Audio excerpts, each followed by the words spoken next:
नमस्कार दोस्तों, मेरा नाम है संदीप बघेल। आज की इस वीडियो में मैं आपको सिखाने वाला हूँ कैसे म्यूचुअल फंड की केवाईसी को वैलिडेट करते हैं। आपने बहुत सारे वीडियोस देखे होंगे यूट्यूब पे, पर आपको कहीं परफेक्ट वीडियो नहीं मिला होगा। मुझे पता है, मैंने भी बहुत सारे वीडियोस देखे, इसलिए मैंने इस टॉपिक पे वीडियो बनाना उचित समझा। इस वीडियो में मैं सारे तरीके कवर करने वाला हूँ केवाईसी को वैलिडेट करने के। और इस वीडियो में हम कुछ इस तरीके के पैन नंबर लेंगे जिनकी केवाईसी कुछ अलग-अलग रीजन से वैलिडेट नहीं है। किसी में ईमेल आईडी नहीं है, किसी में मोबाइल नंबर पुराना पड़ा है, किसी की केवाईसी वोटर कार्ड से बनी है, किसी की ड्राइविंग लाइसेंस से बनी है, किसी की केवाईसी में कुछ और दिक्कत है। तो इससे क्या है ना, अगर आप डिस्ट्रीब्यूटर हैं या आप इन्वेस्टर हैं, आप खुद के लिए सीखना चाहते हैं या अपने क्लाइंट को सिखाना चाहते हैं या आप नॉलेज पर्पज़ से सीखना चाहते हैं, तो हम तरह-तरह के पैन कार्ड से इसको सीखेंगे। सबसे पहले हम आपको एक स्लाइड दिखाना चाह रहे हैं, जिसमें मैं आपको बताना चाह रहा हूँ 5 केआरए हैं इंडिया में केवाईसी को रजिस्टर्ड करने के। ये केआरए क्या करते हैं, आपकी केवाईसी की इन्फॉर्मेशन को अपने सर्वर पे अपलोड करते हैं, जहाँ से एएमसी जो एसेट मैनेजमेंट कंपनीज होती हैं, जिनकी म्यूचुअल फंड्स होते हैं, वो कंपनी इन केआरए से आपकी डिटेल्स को फैच करती हैं। इन केआरए में से किसी एक केआरए पे आपकी केवाईसी का होना ज़रूरी है। दूसरा हम सीख लेते हैं कि आपकी केवाईसी रजिस्टर्ड है, वैलिडेट क्यों नहीं है, इसके पीछे रीज़न क्या है। आप किसी भी केआरए की वेबसाइट पे जाके अपना केवाईसी का स्टेटस चेक कर सकते हैं। मैं प्रेफ़र करूँगा आप सीबीएल केआरए पे चेक करें, क्योंकि सीबीएल के केआरए पे आपको डिटेल में रीज़न भी दिखाई देगा। आपको डिटेल में दिखाई देता है कि आपकी केवाईसी कैसे बनी है और आपकी केवाईसी के लिए क्या एड्रेस प्रूफ लगा है और केवाईसी में email ID, phone number perfectly पड़े हैं कि नहीं पड़े। तो के मैं सीबीएल केआरए में प्रेफ़र करता हूँ कि आप सीबीएल केआरए पे चेक करें। तो केवाईसी आपकी रजिस्टर्ड स्टेटस दिखा रहा है, वैलिडेट क्यों नहीं है? उसके पीछे सबसे बड़ा रीज़न है कि आपका मोबाइल नंबर और ईमेल आईडी दोनों वैलिडेट नहीं है। इनको ओटीपी के ज़रिए आपको वैलिडेट करना पड़ेगा। ध्यान से सुनिएगा, अगर कोई ईमेल आईडी या फ़ोन नंबर कुछ ऐसा पड़ा है ना, जिसका एक्सेस आपके पास नहीं है, पुराना नंबर था आपका, अब चेंज हो गया, तो उस केस में आपको अपनी केवाईसी को मॉडिफ़ाई करना पड़ेगा। आई बटन में मैं वीडियो लगा दे रहा हूँ, वहाँ पे आप सीख पाएँगे कैसे अपनी केवाईसी को मॉडिफ़ाई करते हैं। दूसरा इसमें रीज़न है कि आपकी जो केवाईसी है ना, वो आधार के अलावा किसी और एड्रेस प्रूफ से बनी है। पहले क्या होता था ना कि केवाईसी के लिए आपको आधार की ज़रूरत नहीं पड़ती थी। एड्रेस प्रूफ के लिए आप कोई भी डॉक्यूमेंट दे सकते हैं, जैसे आपका वोटर कार्ड हो गया, ड्राइविंग लाइसेंस हो गया, पासपोर्ट हो गया। तो केवाईसी वैलिडेशन के लिए सबसे इम्पोर्टेंट डॉक्यूमेंट आपका आधार है। आधार के बिना आपकी केवाईसी वैलिडेट नहीं हो सकती। चाहे आपकी email ID, phone number verified हो, सब कुछ हो, लेकिन अगर आधार नहीं है तो आपकी केवाईसी वैलिडेट नहीं हो सकती है। ध्यान से सुनिएगा। तीसरा है, आपकी आधार और पैन कार्ड की डिटेल्स मिसमैच हो रही हैं।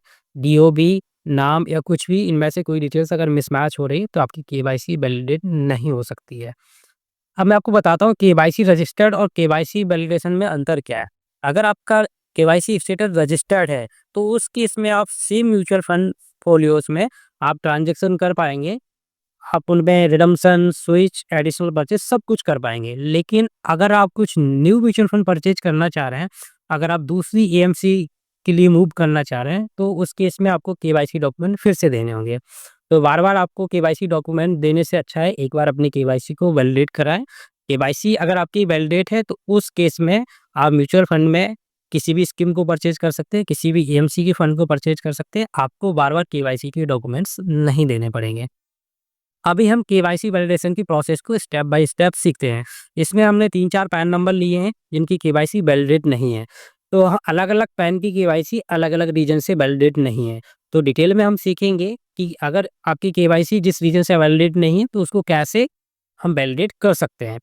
सबसे पहले आपको गूगल करना है सीबीएल केआरए, ऊपर वेबसाइट दिख जाएगी।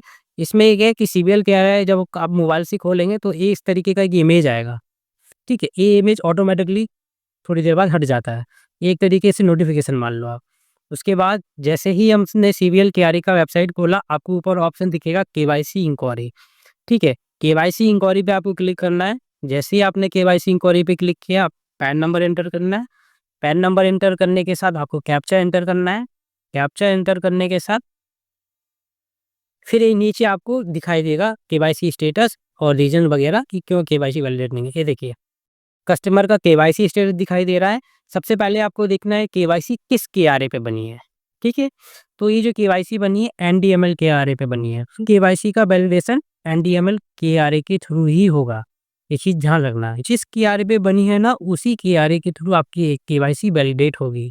ध्यान दीजिए फिर से, जिस KRA के थ्रू आपकी केवाईसी बनी है, उसी KRA के थ्रू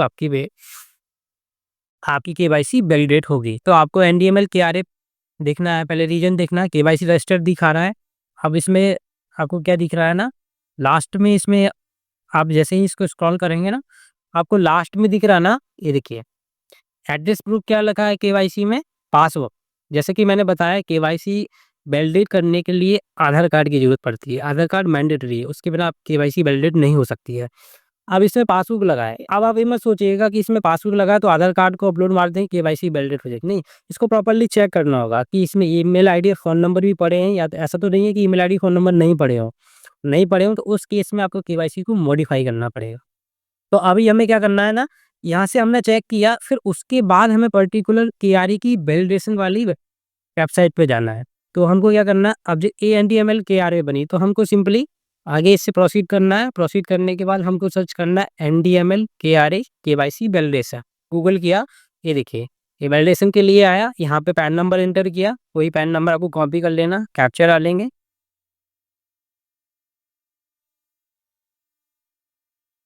कैप्चर डालने के बाद सबमिट करेंगे। अब देखिए सबमिट करने के बाद देखिए ये आ रहा, ये मोबाइल नंबर तो ये यहीं से वेरीफाई कर देगा ओटीपी से, फिर भी हमारा काम नहीं बनेगा क्योंकि ईमेल आईडी नहीं है। हो सकता है ये जो मोबाइल नंबर दिया है ये पुराना है, तो ओटीपी भी नहीं जाएगा इस पे। तो इस केस में हमको क्या करना है ना, केवाईसी मॉडिफाई करनी है। केवाईसी मॉडिफिकेशन का वीडियो आपको हमारे चैनल पे मिल जाएगा। अभी हम दूसरा पैन पैन कार्ड लेते हैं। फिर से हम CVL KRA पे गए।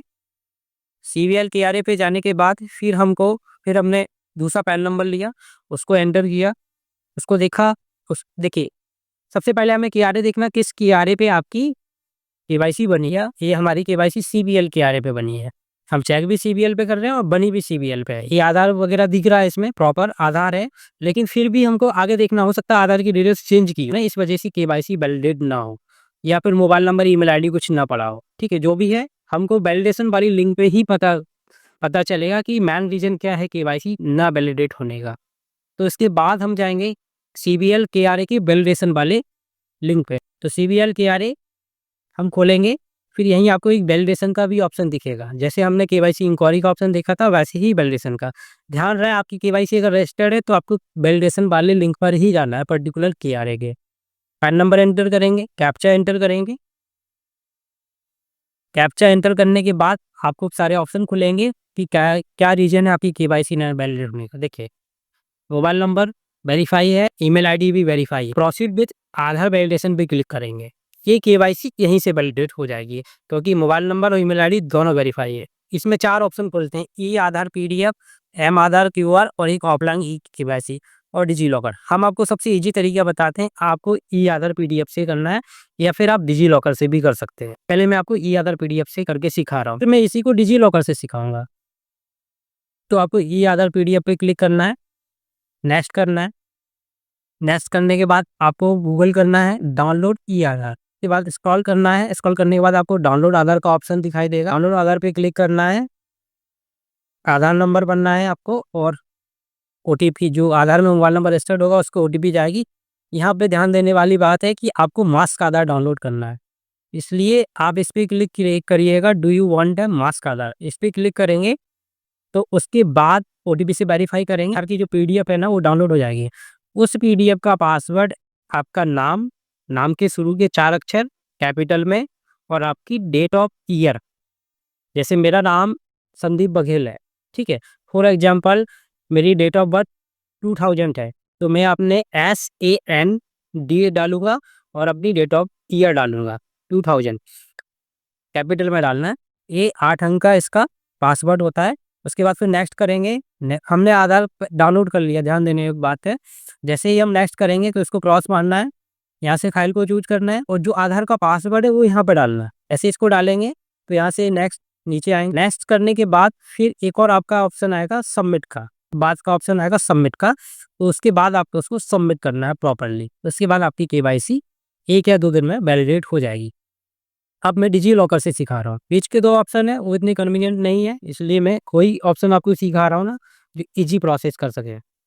डिजी लॉकर से आप कैसे कर सकते हैं, डिजी लॉकर पे क्लिक करेंगे, नेक्स्ट पे क्लिक करेंगे। जैसे ही आप नेक्स्ट पे क्लिक करेंगे, आपको इस तरीके से इंटरफेस खुलेगा डिजी लॉकर का। आपको यहाँ पे आधार डालना है, मोबाइल नंबर नहीं डालना है। मोबाइल नंबर से कभी-कभी प्रॉब्लम आता है। जो आधार नंबर पे होगा उस ओटीपी जाएगा। ओटीपी जाने के बाद आपको उसको कंटिन्यू करना है, ओटीपी से वेरीफाई करना है। उसके बाद जैसे आप वेरीफाई करेंगे तो आपको डिजी लॉकर का पिन डालने के लिए बोलेगा। अगर आपके पास डिजी लॉकर का पिन है तो सीधा ऊपर लिख के आएगा कि you have already registered with DigiLocker, तो उसका पिन डाल दीजिए। अगर आपको पता है, नहीं पता तो forget security pin, date of birth से आप उसको फॉरगेट कर सकते हैं।